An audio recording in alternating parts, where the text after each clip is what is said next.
Jerry Rig Podcast. Today we're going to tackle some business analysis, marketing, and technology, and we're going to help you in your organization. Today we're going to talk about a quick case study, and it's kind of an ongoing series where we look at problems and what the final solution was.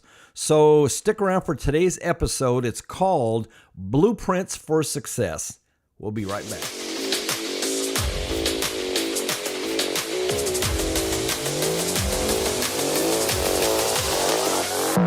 Yeah.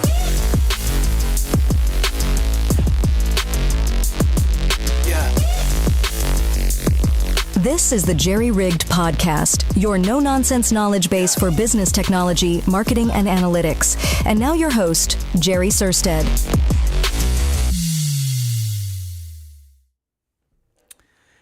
Hey, thanks for checking in and at the Jerry Rig Podcast. Today we got some really cool stuff that we're going to talk about. There was this home builder based in the Northwest, and at one point they had a ton of business, but they hit a wall in their construction schedule, leaving a lot of very upset customers and lenders. So let's find out how they solved the problem. So underneath it all, this home builder was doing a lot of marketing and advertising, right? They were selling around 10 to 20 homes a month at one point. And at one point, they had around 60 custom homes in construction. So needless to say, they were super, super busy. But, each home comes with a lot of things that has to be done, besides the actual construction. Customers have to do product selections. They got to approve blueprints, the designs by the client, by the architect for the client. There's applying for building permits, site development, excavation. They got to dig and drill wells for water, install septic systems. So a lot of moving parts. And if any one of those parts consistently has delays or issues with labor, it can cause a very, very serious problem.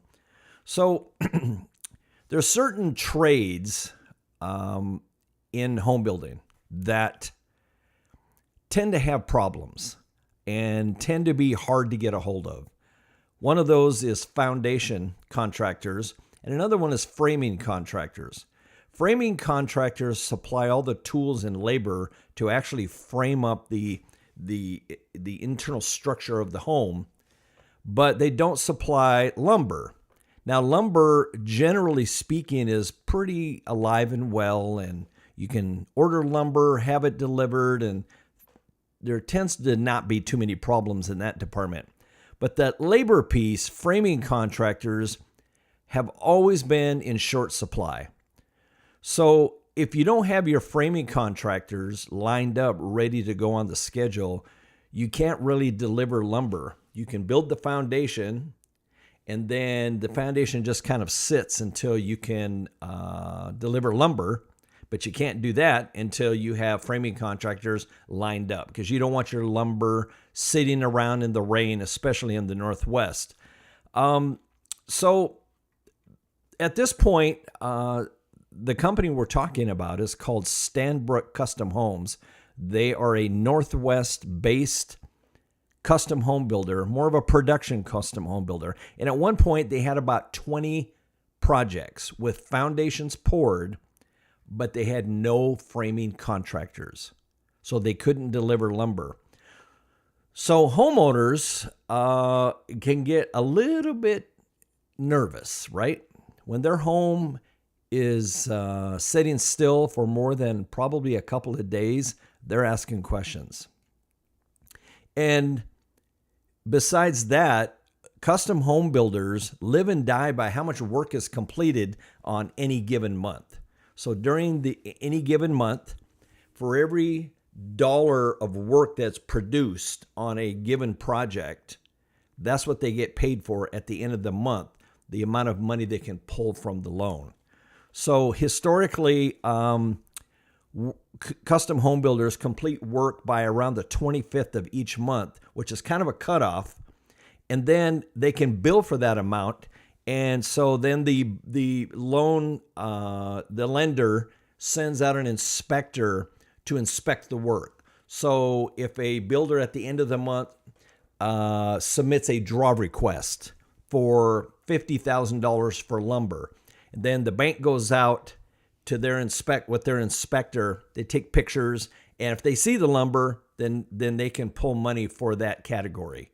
So, but if there's no lumber, then they don't get paid for it. So the bank is, is the lumber delivered? Okay, we'll release funds for lumber. Is the siding installed? Okay, we'll release funds for siding. And this is all part of the homeowner's cost breakdown, which the bank uses to arrive at a cost to build a given home.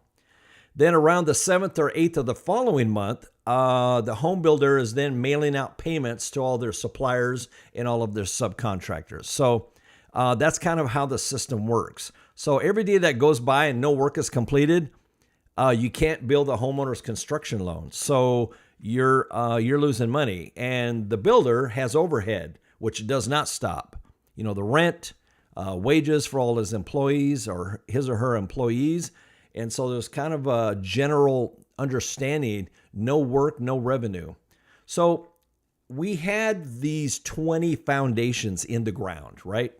And we could not deliver lumber because we didn't have any framing contractors. As a matter of fact, other builders in town were also having the same issue with a lack of framing contractors. So 1 week goes by, then 2 weeks, then 3. So when you got foundations sitting still, customers are starting to freak out, right? Because everyone wants their home built yesterday. They're calling the lenders, they're complaining, they're calling us, they're getting very irritated, especially, if their home has been sitting with no work and no activity for 3 weeks. So at a certain point, everyone in our company was stressed out. Owners were stressed out. The lenders were getting irritated. They're asking questions. Our customers are going bonkers, and the construction lenders and the banks were putting even more pressure on us. So we have a construction manager at the time, and his job was to get homes built, stay on budget, keep the project within the schedule window. Well, the schedule has been thrown out the window. And our construction manager was on the verge of a nervous breakdown. So at that time, I was VP of marketing, and I also managed all of the CRM technology, Salesforce administration, that sort of thing. And, at the time, I was also kind of playing the role of a business analyst. And so I'm kind of a solution guy, right? And when we got a problem, that's when I hunker down and I try to come up with solutions. So I started thinking about, so I'm calling some of the builders in town, like, hey, what's going on with framing contractors? And yeah, we can't get any, there's no new framing contractors coming through. Kids are graduating from high school. They're either going to college or they're doing other things, but they're not coming into the trades. There's no electricians coming in. There's no HVAC, heating and ventilation labor that's coming into the market. And there's definitely no framing contractors or framing labor. Framing is one of the hardest pieces of building a home. It's extremely hard work. You're out there at 5 o'clock in the morning framing a house. It's pouring down rain, and it's just a very, very hard trade.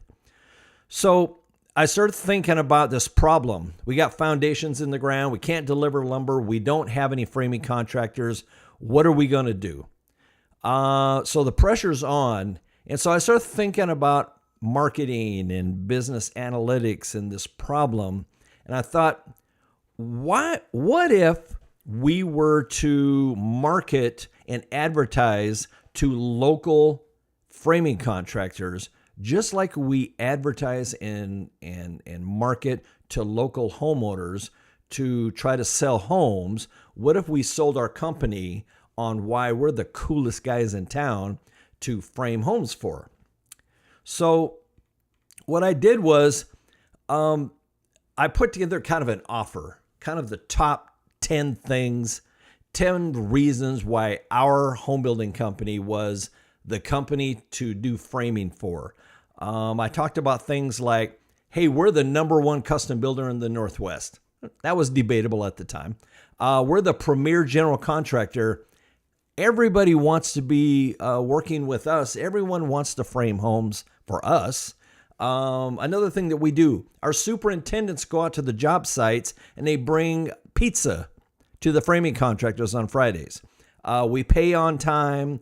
And there was kind of a little kicker because at the time, framing contractors paid for all the nails when it came to building a home. So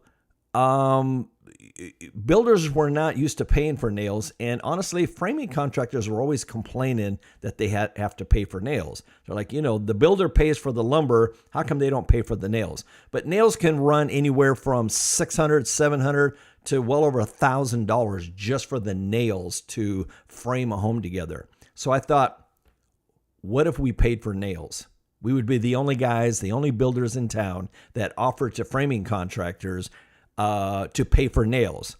We'd have to build it in our cost, of course, but we'll pay for nails. It's kind of a reverse thinking. So what we did is I started talking to our CFO, who was not real hip to that idea. We're not paying for nails. No builders pay for nails. That's around $700 to $1,000 per home. And then I started asking the questions, well, okay, so what's the alternative? Let's have 20 foundations sitting in the ground with a bunch of upset customers, a bunch of upset lenders, because that's a better idea. Zero cash flow right now. None of our homes are moving forward. Everyone's upset, but we don't want to pay for nails. So I knew we had to do something, and I knew we had to do it fast. So what I did was I created this 8.5 by 11 flyer, and I went to our construction department, and I said, hey, get me a list of every lumber yard from Seattle down to Portland, Oregon. And I want you to call them and talk to their lumber sales people and ask them for 3 to 5 referrals of framing contractors that they work with. Good contractors that show up on time, fix their mistakes, that sort of thing. And lumber yards are always willing to help out a builder because they're always thinking that they might get our business, our lumber business. So they're always willing to help out and jump in and roll their sleeves up. So now we got a list. After about a week or so, we had a list of about 65 framing contractors from Seattle down to Portland. So I created this 8.5 by 11 flyer. And at the time, we were still using fax machines. And so I had our team send out this flyer, which talked about why we were cool, why we were the number one builder, how we bring pizza out. And oh, by the way, we pay for nails. And so we sent that flyer and we faxed it out to all these contractors. And, the cool thing about fax machines actually is there was really no such thing as spam. So, you can fax to anyone and nobody cared.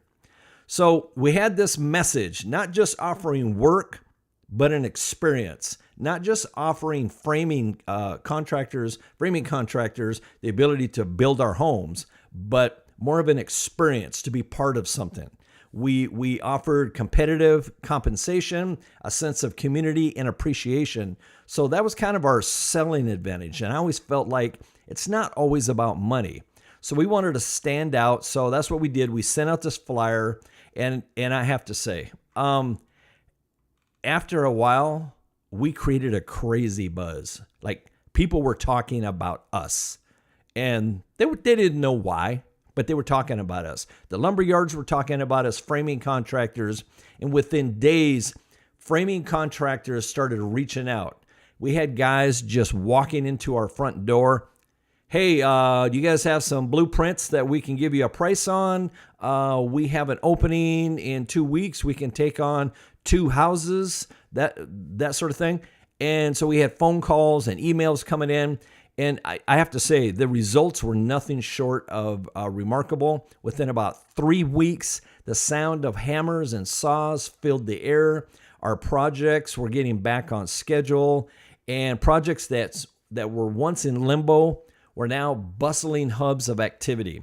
So we didn't just solve our problem. We created a new way of thinking about trade partnerships and resource management in the industry.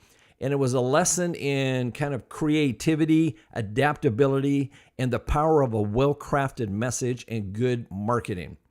So this story is kind of a tale of overcoming a labor shortage. It's a narrative about the power of strategic thinking, analyzing problems, thinking outside the box, doing what your competitors either can't or won't do, and the importance of valuing every cog in the construction machine and the endless possibilities that we dare to think differently.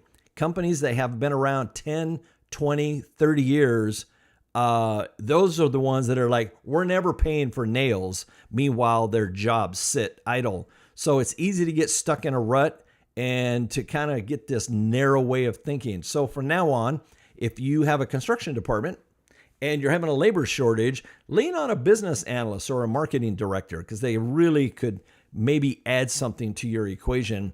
And it could be much more about just driving demand on the sales on the front end, because if you're selling lots of homes but you can't build them, you're kind of stuck, right? Okay. That's it. That's all I got for today. Thanks for tuning in. Great story about how to overcome problems with Stanbrooke Custom Homes.